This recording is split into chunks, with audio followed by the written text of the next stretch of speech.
कि न्यूज नशा, ये नशा वो वाला नशा नहीं है। ये नशा पैशन फॉर न्यूज हो सकता है। ये जो हम न्यूज का पैशन रखते हैं, पैशनेट अबाउट न्यूज हो सकता है। मैं आपको बधाई देता हूं, जहां आप रोड सेफ्टी पर और आम नागरिकों की सुरक्षा पर एक विशेष कार्यक्रम कर रहे हैं, और तब जब उत्तर प्रदेश का आंकड़ा ये होता है कि सबसे ज्यादा डेथ एक्सीडेंटल कहीं हो रही तो उत्तर प्रदेश में हो रही हैं। अगर 80% करप्शन खत्म हो जाए तो ये एक्सीडेंट्स नहीं होंगे, नहीं होंगी। और मैं इस बात को इसलिए कहता हूं क्योंकि इन चीजों को अगर हम देखें, ये करप्शन की बात मैंने इसलिए कही है क्योंकि अगर पीडब्ल्यूडी का करप्शन खत्म हो जाए तो सड़कों की गुणवत्ता अच्छी होगी, जो राइडिंग क्वालिटी है वो अच्छी होगी। कहां पर सेफ्टी के लिए ब्रेकर्स बनने हैं, और ये नहीं होगा कि आपकी गाड़ी तोड़ लिए ब्रेक बने। तो जहां पर हम अगर करप्शन पीडब्ल्यूडी का खत्म कर दें, वहीं अगर आरटीओ ऑफिस का भी करप्शन खत्म करने में कामयाब हो जाएं, क्योंकि आरटीओ विभाग में किस लेवल का करप्शन है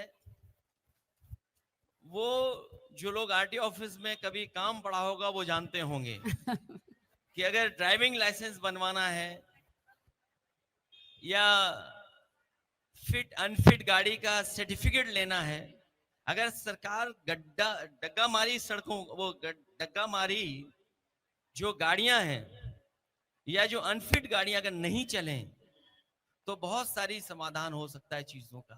क्या बात। तीसरा एस्पेक्ट जो मैं कह सकता हूं वो ट्रैफिक पुलिस का है। जो ट्रैफिक पुलिस को समय समय पर जागरूक करना, समय समय पर उन्हें जिम्मेदारी याद दिलाना, और वहीं उन्हें लाभ नहीं उठाने देना। वो इंतजार करते हैं कोने में खड़े होकर के कि कब कौन कानून तोड़ेगा, तब उस पर जाकर के हम इस पे मदद लेकर के, टेक्नोलॉजी की मदद लेकर के हम कार्रवाई कर सकते हैं। तो हम कॉशन क्यों नहीं, कॉन्शियस क्यों नहीं कर सकते लोगों को कि अगर कहीं कोई गलत लापरवाही से गाड़ी चला रहा है तो उस पर पर्ची कट करके उसका जुर्माना हो जाता है, तो आप उसको अलर्ट क्यों नहीं कर सकते हैं? अगर टेक्नोलॉजी है तो आप उसको अलर्ट करिए, एक अल्टरनेटिव नंबर रखिए जिससे कि आप उसके परिवार तक बात पहुंचा दें। और यूपी में तो एक्सप्रेसवेज हैं, 4 लेनिंग हैं, विलेज रोड्स हैं, और गड्ढा मुक्ति को लेकर के बहुत बजट होता है। केवल अगर हम पीडब्ल्यूडी का करप्शन रोकते हैं, गड्ढा मुक्ति जो वाकई में सरकार चलाना चाहती है, गड्ढा मुक्ति से हम सड़कों को बचा लें और सही तरीके से बजट खर्च हो जाए, तब भी हम बहुत सारे एक्सीडेंट बचा सकते हैं। लेकिन अक्सर आप सड़कों पर सांड का जिक्र करते हैं, सड़कों पे आ जाते हैं गाड़ी के आगे, तो इसके लिए भी क्या कोई मतलब आपको लगता है कि कोई बुलेटिन स्पेशली निकालना पड़ेगा? ये एक सेफ्टी का पार्ट है। साइन बोर्ड्स हों, गाड़ी में सभी लोग बेल्ट लगा करके बैठे हैं, जो हैं उनका पालन करें। 2 व्हीलर्स हैं, हेलमेट लेकर के चलें, हेलमेट लगा करके चलें। और अगर हम इन सेफ्टी पर बात करेंगे, और आज सेफ्टी की जरूरत क्यों पड़ रही है हम लोगों को, क्यों सेफ्टी की इसलिए हमें चर्चा करने की जरूरत पड़ रही है क्योंकि सरकार की जो जिम्मेदारी है वो सरकार नहीं निभा रही है। और अगर हम सरकार जिम्मेदारी निभाई होती तो हमें आज डेमोक्रेसी की सेफ्टी पे बात करने का मौका मिलता, हमें अपने संविधान बचाने की सेफ्टी पे बात करने का मौका मिलता, सामाजिक न्याय की सेफ्टी पे बात करने का मौका मिलता, महंगाई न बढ़े उसकी सेफ्टी कैसे हो सकती है उसकी बात। क्योंकि सरकार जिम्मेदारी नहीं निभा पा रही है, इसीलिए हमें रोड सेफ्टी पे चर्चा करनी पड़ रही है। सर इसी से जब आप प्रदेश, तब आप रोड सेफ्टी को लेकर क्या थॉट्स थे और वो कितने पूरे हुए? And now you are like serving as a सांसद, तो आज आप उसको किस तरह से आगे बढ़ा रहे हैं? मुझे याद है जिस समय मैं एक्सप्रेसवे का बनाने का कार्यक्रम चला रहा था, जी। उस समय इंडियन रोड कांग्रेस के मानक नहीं आए थे। उस समय इंडियन रोड कांग्रेस के कोई मानक नहीं थे। एक मैं एग्जांपल के लिए बता रहा हूं कि एक्सप्रेसवे जो सबसे बड़ा प्रोजेक्ट था स्टेट गवर्नमेंट का, तो हमारी कोशिश हुई थी कि जो भी मानक हो इसमें, जो बेहतर मानक अपनाए जा सकते हैं उनको अपनाएं, जिससे लोग सुरक्षित उस पर चल सकें, गाड़ी से लेकर के जो लोग चलते हैं उनको सुरक्षा मिल सके। तो वो डिजाइन किया गया, और डिजाइन करने के साथ साथ मुझे याद है न्यूजीलैंड की एक टीम आई थी, हाँ। जो सरकार के साथ बातचीत किया उसने रोड सेफ्टी को लेकर के, रोड हाईवे पुलिसिंग कैसे होती है, क्योंकि वेस्टर्न वर्ल्ड के अनुभव बेहतर है हमसे, इसलिए वहां पर न्यूजीलैंड की जो हाईवे पुलिसिंग है उन लोगों को बुलाया था। उनके बड़े अधिकारी आए थे, उन्होंने यहीं पर लखनऊ में ताज में प्रेजेंटेशन किया था, जिसमें सरकार के लोग थे, पुलिस विभाग के लोग थे, हाईवे बनाने संबंधित जितने भी अधिकारी वो लोग थे। उस समय तय हुआ था कि कहाँ पुलिस चौकी होगी, कहाँ पर ट्रॉमा सेंटर होगा, कहाँ पर पुलिस खड़ी होगी, गाड़ियां होंगी, किस तरीके से इमरजेंसी पर आपको काम करने का मौका मिलेगा।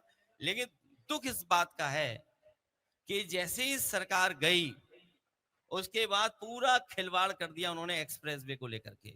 सीसीटीवी पर नजर रखने के लिए सीसीटीवी थे, एवरी 100 मीटर मार्क्ड है वहां पर, अगर इमरजेंसी की समय पर जरूरत पड़े तो एग्जैक्ट पोजीशन बताई जा सके। और उसके किनारे जो हमारे मेडिकल कॉलेजेस थे, जहां पर जरूरत पड़ने पर अगर कोई एक्सीडेंट हो जाए तो इलाज अगर समय पर मिल जाएगा तो वो बचाया जा सकता है।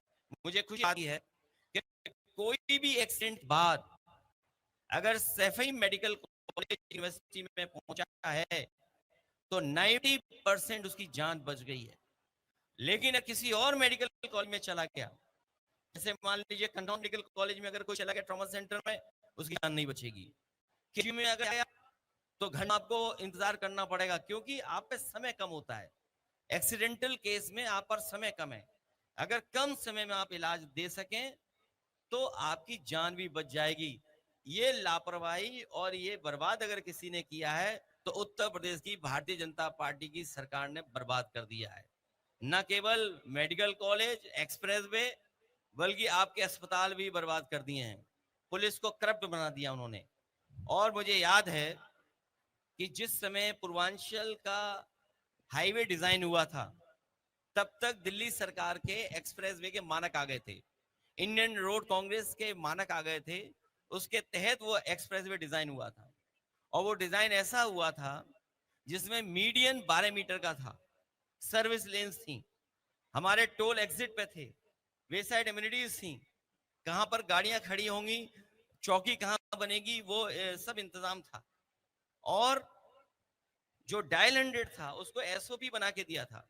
कई बार पुलिस ये कहती है कि ये काम हमारा नहीं है, ये दूसरे का काम है, तो एक एसओपी बना करके हम लोगों ने थी, जिससे पुलिस को भी सुविधा हो जाए और जो एक्सीडेंट या किसी के साथ घटना घट जाए उनकी भी मदद हो जाए, उन्हें भी समय पर इलाज मिल जाए।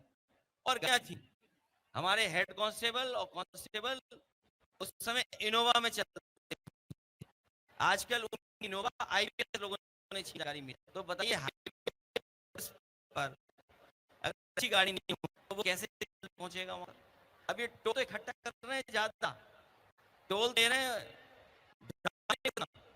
वो तो सरकार के टोल कितना ले रहे हैं, लेकिन जो एक्सप्रेस लेकिन सड़कें बन पाएंगी नहीं, टोल ले रहे हैं तो जेब भी करा रहे हैं, लेकिन गड्ढा भरने का पैसा कहां जाए, अगर गड्ढा पैसा है वो कहां जा रहा है, किसकी जेब में जा रहा है।